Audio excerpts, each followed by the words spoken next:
today I'll be ripping the front suspension out.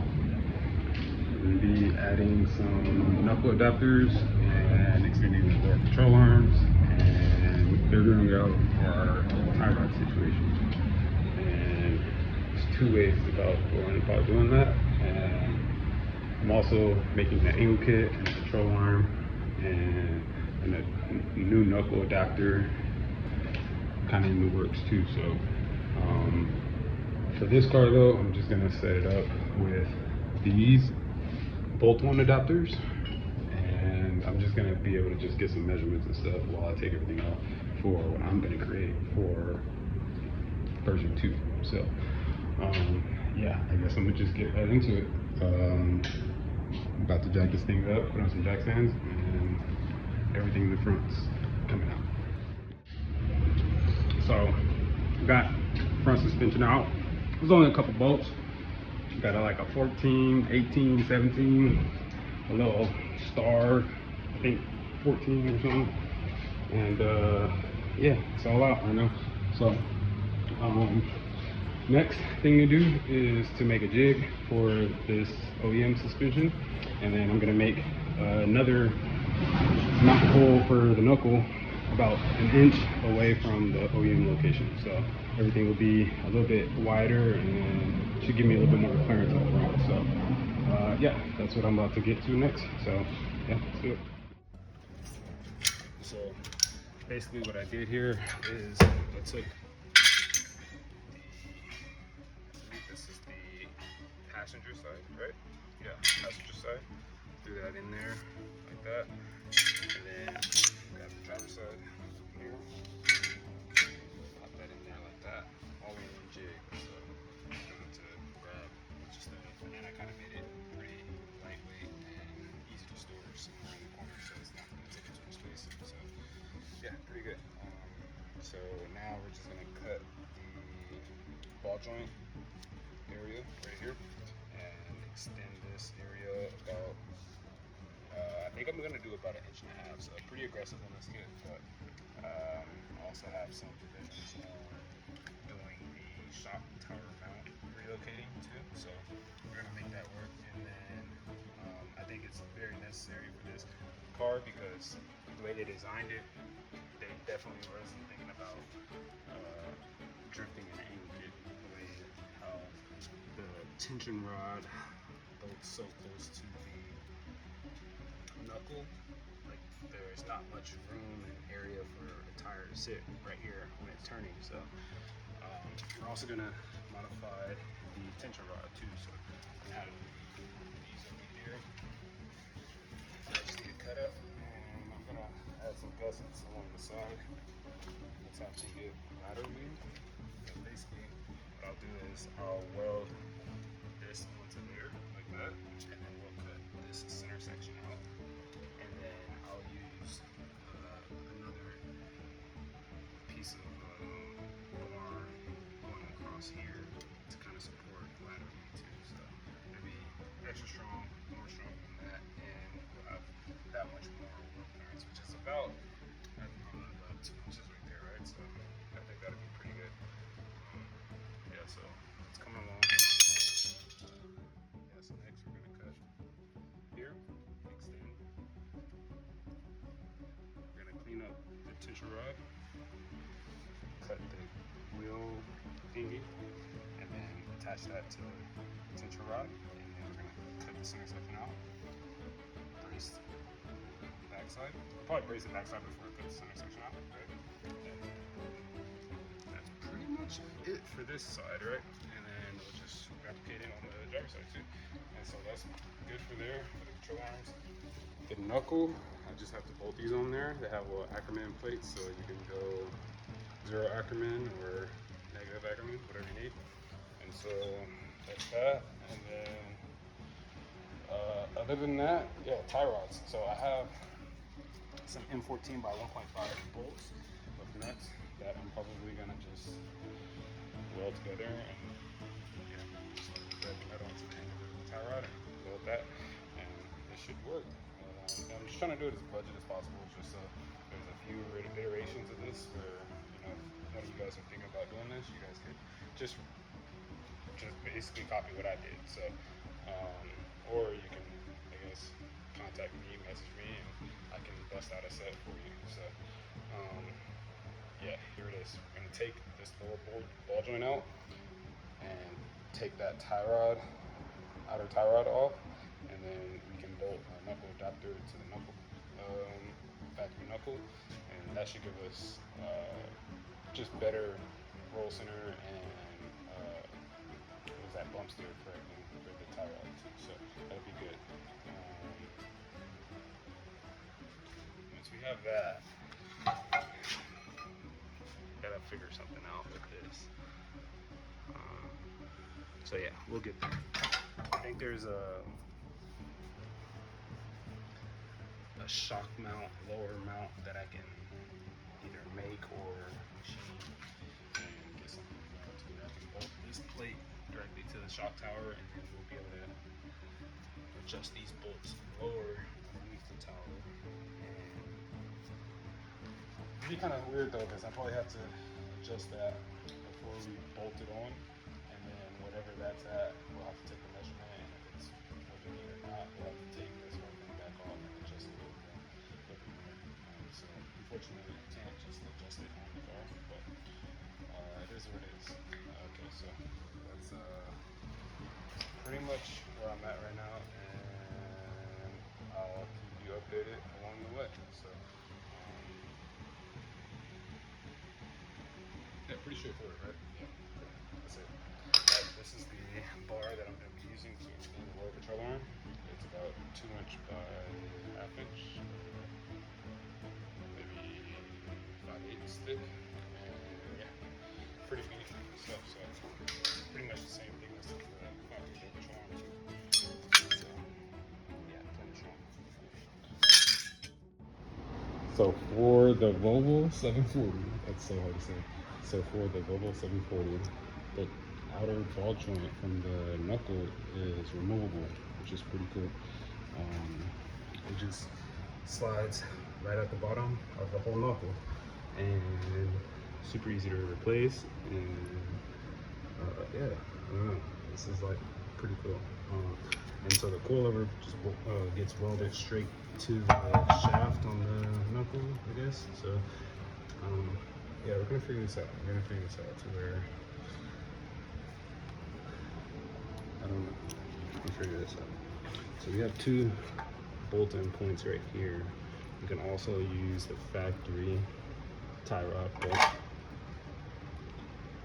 to be able to, I don't know, we'll figure something out.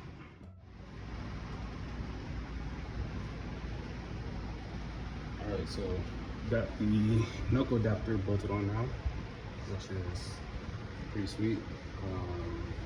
Very simple, plug and play, and it's gonna do what we need as far as bringing the tie rod in. And as far as the Ackerman adjustment, I just left it from the factory. If I feel that it could use a little bit more Ackerman, then I'll add it, but I just want to drive it as close to how it feels from factory first. So yeah, knuckles pretty much done. I had to cut the bottom of the brake dust shield. You could either take the hub off, take the ABS ring off, and pull the whole thing off, or you can just cut the bottom, which is what I did. Just be careful not to hit the rotor when you're coming through. Other than that, control arms, jigs have been made. Passenger and driver side just need to extend the control arm ball joint area, which I'm gonna do that tomorrow. Because we also have the tie rod or tow rod, whatever you want to call it. We're gonna modify that too for more roll clearance. So we're gonna add that and that all at the same time, all in this jig, which is pretty cool. So all I can only do is just cut one, modify it, tack it. Well, I'm gonna have to clean up everything first, but cut one, tack the new pieces in there, and then pull this one out, do the other side, and repeat the same process. I try to take videos in between, just kind of showing you It should do the trick. Pretty confident. Pretty confident in the way this is kind of turning out already. So stay tuned. Okay, sorry, my cart is a mess right now. But so basically, I just welded them up all the way, and now I'm just going back and doing a little back gouge bevel, and we're gonna weld the side up, and then once that side's welded up, we'll back gouge the front side, and then we should have a pretty decent amount of weld connecting everything together. So this is a little tip for you guys. If you guys plan on doing this yourself, I like to just kind of get everything welded up first so that it doesn't move, and then do the bevel, because if you just go straight to the bevel and you weld all this up, this is a lot of weld, things are gonna move. So I just kind of lock everything in first, and then kind of do this. So I'm about to do that right now, and then get one pass on these, just kind of not overheating the little tubes and stuff, because I want to make sure that these welds are good. So I'm just doing single pass, and it's kind of a lot of weld too, and it's a big weld, so I'm kind of just taking my time with those. Just kind of full side of the weld, go back to the front, because I need to fill up a lot in the front. So I'm gonna just do that, and then I'm gonna go back around, let those cool off, and then do just a single pass around the bottom, and then just kind of stack them intervals. Like, I'm not just gonna weld everything all at once, because I don't want to overheat that whole section of tube. So basically, I want to try to minimize the amount of spread that this goes. So if I allow this to completely cool off again, and then add a little bit more weld, I can potentially keep this heat zone small. So that's my goal. And try to do the same for too. So yeah, again. All right, so this is basically what I got right now. I'm gonna wait until I install everything to cut out the tow rod or traction rods. I'm gonna see exactly where the wheel is touching at, and see exactly where I need to cut out before I do that. But the clearance bar is already on there, welded up. Control arms are extended about 1.5 inches, fully welded up. As you see, I did like 3 passes on top, both sides. Same thing on the bottom. And yeah, so now these are pretty much ready for coat of paint, and I can slap these things on. They need to cool off right now, but it's pretty much where I'm at right now. So after that, I'm gonna paint them, let them dry for tonight, and then tomorrow we're probably gonna do the install, make another video on that. And yeah, knuckles I already showed you, those are installed. So yeah, now I'm probably just gonna need to order some wheel spacers so we can really use all of this angle, because I know it's probably gonna be a limiting factor. But yeah, we'll see. We'll get on that and go from there. All right, so true fact: 04 Ford Focus tie rods are what you need if you're gonna do this. So yeah, everything lines up, everything builds up. It's about 1.5 inches longer, almost like 1 7/8 inches, which is perfect. So yeah, I'm about to install this right now, and I just painted the old arms like black, truck bed black or whatever. So yeah, I'm just gonna throw those back in and show you guys the results. Let's do it. I'll take another video when there's more light, but dude, this is what I was looking for. So I can see where it's hitting the traction rod, and so now I can just remove that section. I'll do that tomorrow, and then we'll have even more angle than this, which is crazy. I thought it was always dope when you could see like the inside of the rim from the driver door, like, you know what I'm saying, like looking this way, you can see the inside of it. I always thought that was cool. So I mean, we're achieving that already, and I haven't even made clearance yet. So yeah, looking good. Everything's working pretty sweet. Haven't set it down on the ground yet because I still got to torque everything, but for the most part, I got the toe sitting right around maybe 1 degree out. The camber doesn't look crazy. So I mean, I extended it about 1.5 inches. I I do have camber plates kind of further out, so I mean I can induce more camber if I need to and put those in, but yeah, I thought it was gonna thought I was gonna have to push that out further to achieve less camber, but that doesn't even look too bad. So yeah, we're chugging along. That looks pretty sweet. Definitely like the poke that it gave it, and I'm not even running a wheel spacer yet, so like that's pretty dope that, you know, the outside of the wheel is already kind of matched up with the fender, and there's not even a wheel spacer yet, so sick on that. Yeah,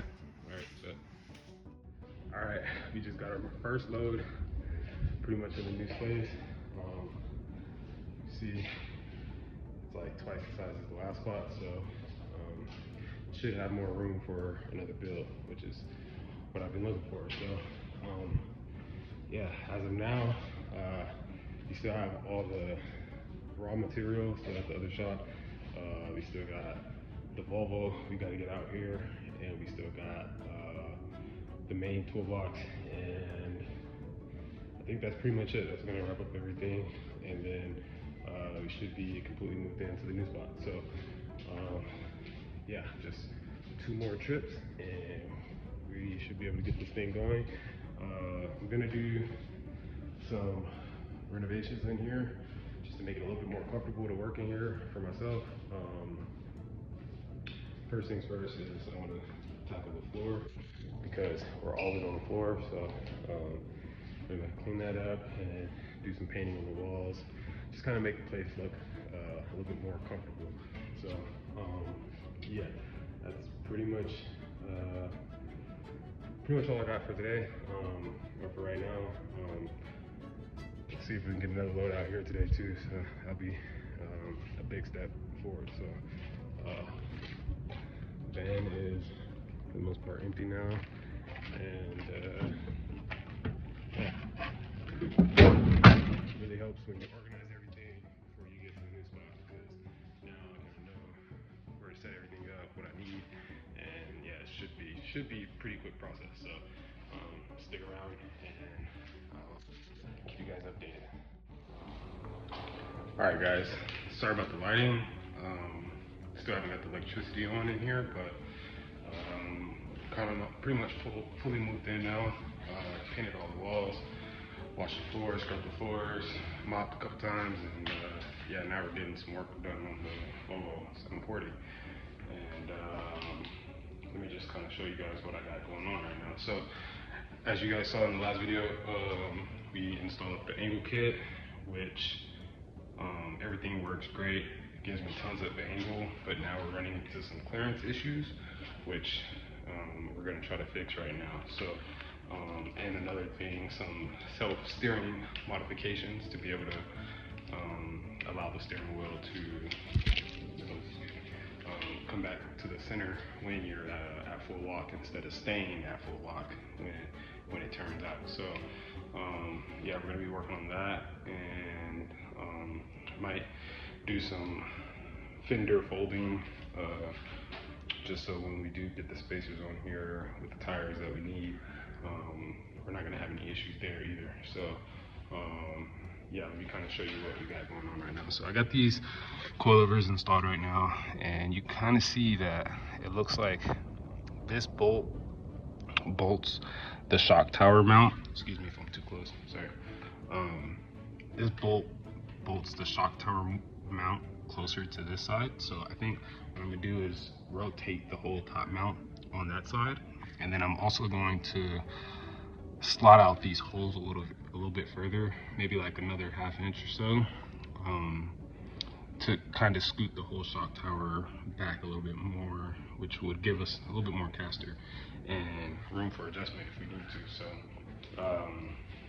I'm gonna do that there, or what I can do is put the wheels back on, sit it back on the ground, and kind of measure the caster what it's at right now, and then do that and see how much we gain by doing that. I might just do that.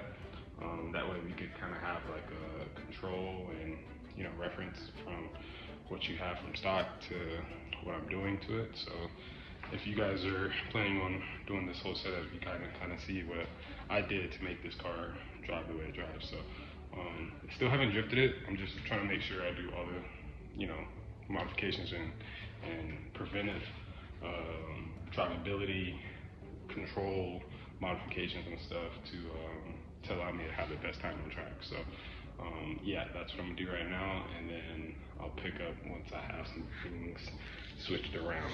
So yeah. All right, so just with that alone, with slotting out the top hats and flipping the top hat on the coilover the opposite way, we gained about 3 degrees of caster, which is going to be huge. So you're definitely going to feel that on the track. It should help with a little bit more self-steer and keep the car flowing a little bit better during transitions and stuff. So I could trim a little bit more, which I think I am, just to have a little bit further adjustment if that's still not enough. So we're gonna do that. I got my glasses on, so it's like poking out. We're gonna do that, and then yeah, we just need to order some wheel spacers. I'm debating if I want to just go ahead and get the wheels that I want for this car and order the wheel spacers for those, or just order rear spacers for this set of wheels. That way I can have those as drift spares in the back, which I think will work a little bit better anyway. So yeah, I think I might just do that. Get a set for the rear for these, and then the wheels that I actually run, get a full set of those, so whenever I do want to throw those on there, slap those on. So other than that, for the front wheel fitment, I'm definitely gonna have to get some different wheels.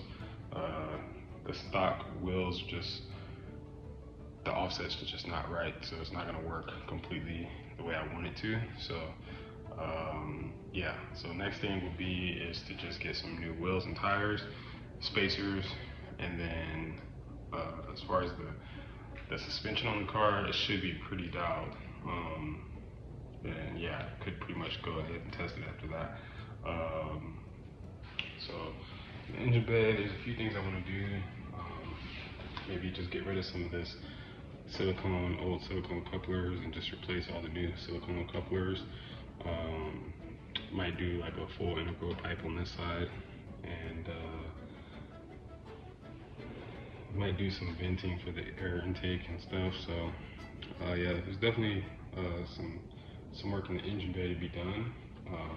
Nothing too serious, so it's not like super important to get to right now. The main thing would be is doing this 5-speed swap. And so just been kind of like debating, going back and forth, if I want to do the 350Z manual transmission, 370Z transmission, or the BMW ZF transmission. So I don't know, I'm kind of still debating on which route I want to go.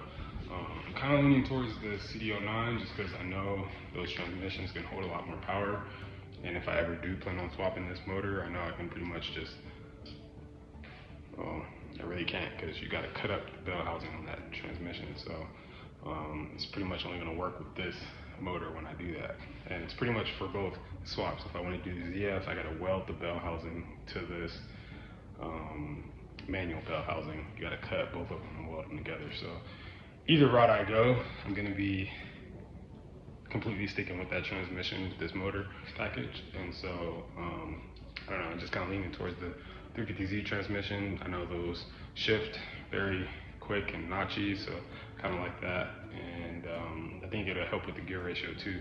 I may still need to get a new a manual rear end, because this car is factory auto, so it has a 4.10, I believe, rear end differential, which is a little bit too long, I think, for the type of drifting I want to do. I want this car to be able to drift in third gear, no problem. Like at the top of third gear, like no problem. So, and right now with that setup, it's too long, I think. So, yeah, that's pretty much where I'm at right now.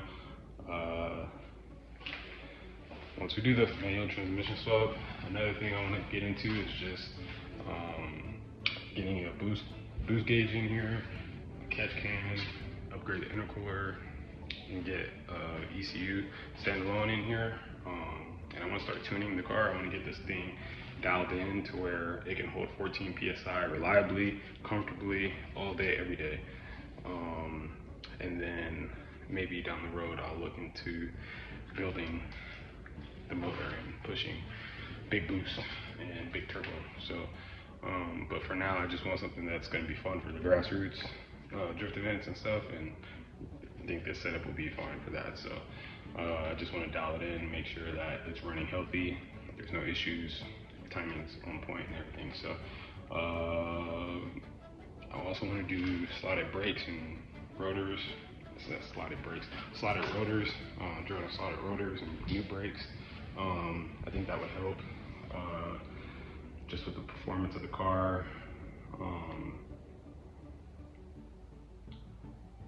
And I guess I'm gonna also get an IPD sway bar too, just because I think the factory sway bar might be a little too loose. And I really want this thing to handle like very good. So yeah, upgrade probably the front and the rear. It looks like the front is still factory too. So I'm gonna upgrade sway bars, drill and slotted rotors for the brakes, intercooler upgrades. Like I said, standalone ECU, manual swap, and then once we got all that stuff, we'll eventually get the bucket seat and steering wheel situated with the harnesses and sort out a roll cage in this thing too. So yeah, we're getting there. We're getting there. Still a lot of work to do, but I think that's gonna be a wrap for this video. So yeah, basically it was kind of a quick short one. Basically all I did was just kind of dial in the angle kit, get it to where it can fit a little bit better with the wheels and the spacers, and for it to drive a little bit smoother too with the caster. So that's one way to do that. I do plan on making a version 2 angle kit that will be for sale after I test that, and that will have adjustable caster on the control arm, so you'll have even more adjustment there, and you'll be able to have adjustment on your camber too on the control arm. So stay tuned for that. That's going to be another big upgrade and modification to the angle kit and the feeling of the car and everything, to where you can really get this car to feel exactly how you want it to. So